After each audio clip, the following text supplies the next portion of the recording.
Hi everyone, welcome to Ready Set Test series, and today we're looking at yet another FPV accessory, a very reasonably priced one at that. This in front of you, as you can see, is the Quanum V2 Pro viewing goggles by HOBBYKING. I bought them because the price was very reasonable at the time when I did, and I wasn't too sure whether I was going to stick with FPV flight or not. Didn't want to invest too much in the very high-end goggles, which as you can tell would sell for a lot of money. So I got this. Everything comes in pieces and you have to assemble it yourself. But right now in front of you is the fully assembled product as I used it on the field. I wanted to show you that first before I can break it down and give you an inside tour of it. So as you can see, I've managed to tuck in all the wires in here. Could be done neatly, but you know, this is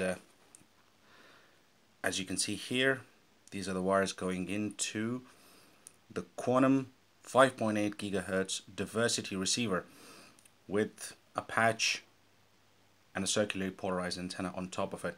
Now, a review on this very receiver is coming later, so we will not talk about it at the moment. As you can see here,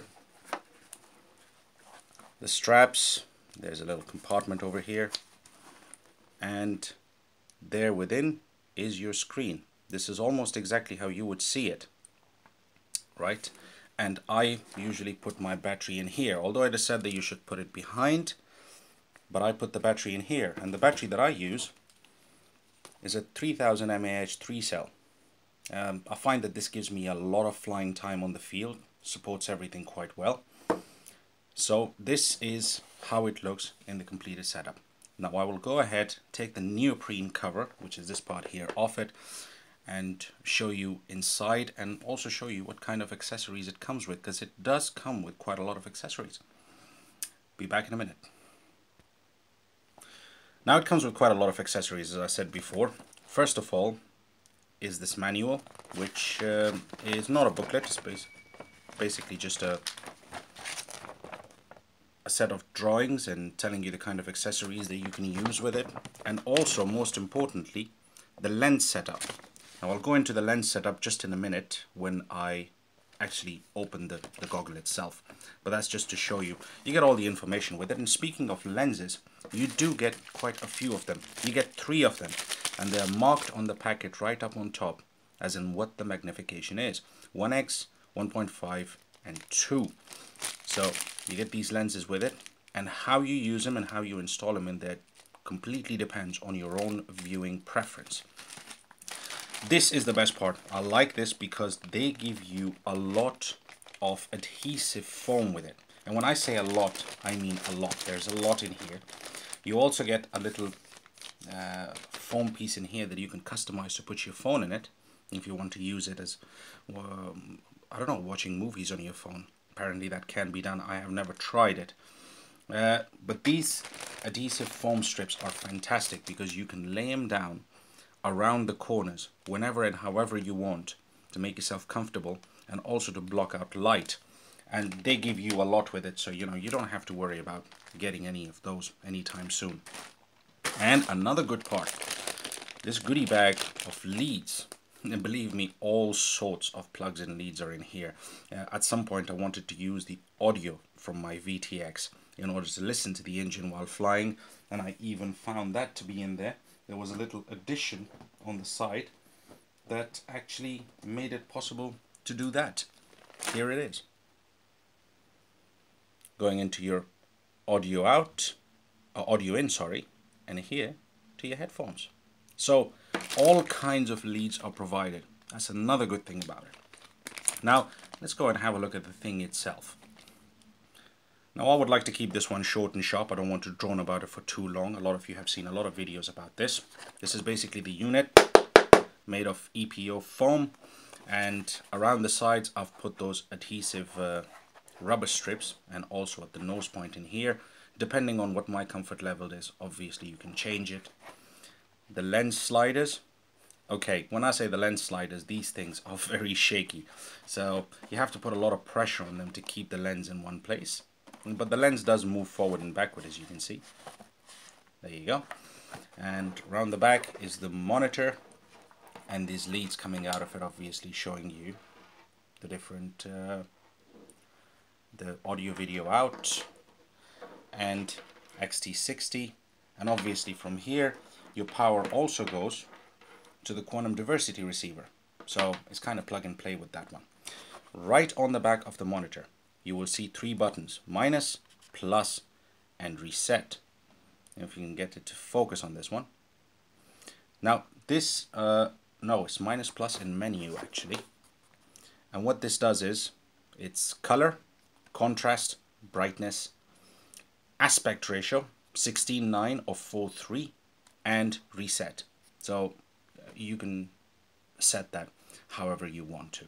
But good cooling for the screen, as you can see in here, and it's at that part of the goggles where it's not completely covered, so air is coming in, so the cooling part is well catered for.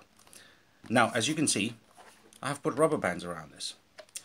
Some people glue it around the corners, but I thought there will be a changing of lenses, and I personally think that you should, I highly recommend that you should go for rubber bands or any other way of non-permanently putting this together, because you will be opening it to clean the lenses, to clean the screen, because dust will go in it as you are outdoor in the fields, and obviously if you're not happy with the viewing experience, you might want to change a combination of lenses.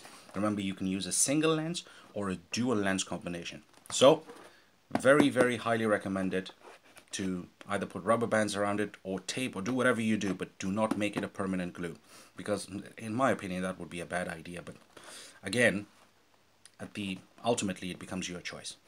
Right, now I'll take the rubber bands off and show you the lens setup inside. I have taken the rubber bands off, and as you push the top here,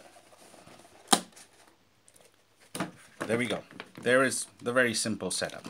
Your lens up front and your screen around the back. Now this lens here, this is a little bit tricky.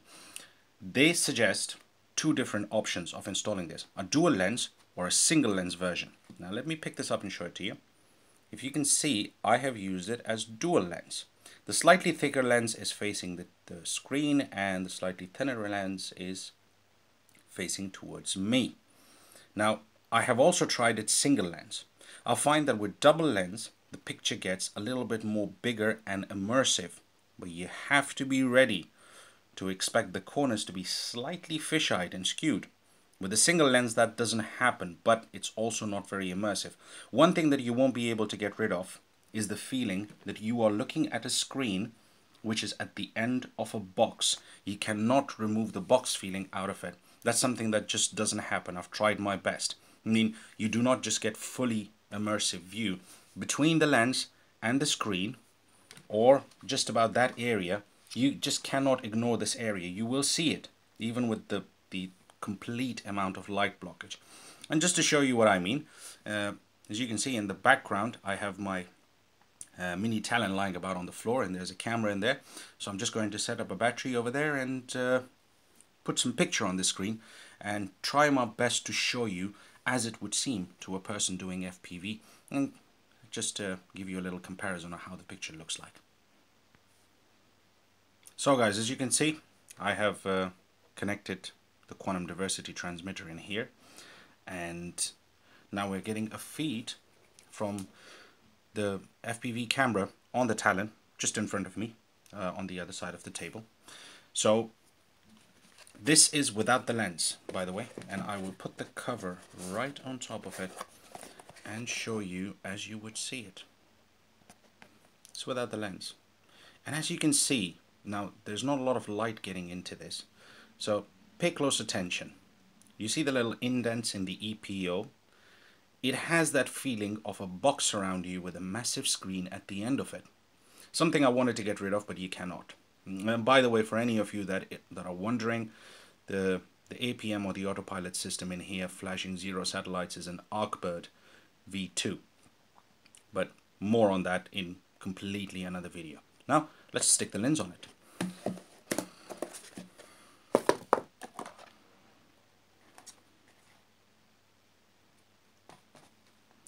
So here we are. We have now put the lens on it. Close that back in again. And now look at it again. Now, if you can see, I mean, I want you to be able to tell the difference. We've now pulled the lens completely close to us, and notice the picture. You see in the corners, it has, I don't know what you call this, but I think this is a bit of a fisheye effect. The corners have risen and the center has tilted. The effect of the box has been reduced somewhat, but not eliminated completely. And if you push the lens further onwards, exactly the same situation. As long as you keep the light blocked, you actually get a fairly good view out of this. And that's one of the best things that I like about it, is that you get a very, very decent view.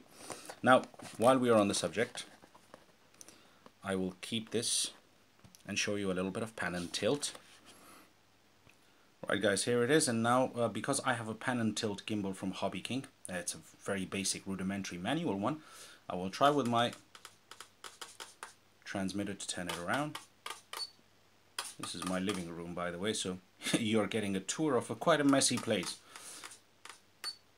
The little beep that you hear is the centering tab in the Futaba receiver, the Futaba radio, by the way. More on that some other time. It's a fantastic piece of kit. And we go down, that's the lip of the plane, and on your left hand side is the airspeed sensor, and as we go up, there you go. Now you can see it's a very, very good view, and for the price that you pay for it, and I got it on sale, so I paid very little for it. This is actually a very nice piece of kit. Things to keep in mind, and these are important, so listen up. Number one, weight. It weighs quite a bit. Once you put everything on top of it, once you put your receiver, and once you put your battery into it and all your leads, it does weigh quite a lot. Not very much, but it does weigh. It's a hefty presence on your forehead. Keep that in mind. Number two, if you're using a receiver with it, with a patch antenna on it, just like I do, probably not the best of ideas. In my opinion, highly recommended that you put a receiver on a completely separate tripod so that it doesn't move while your head moves.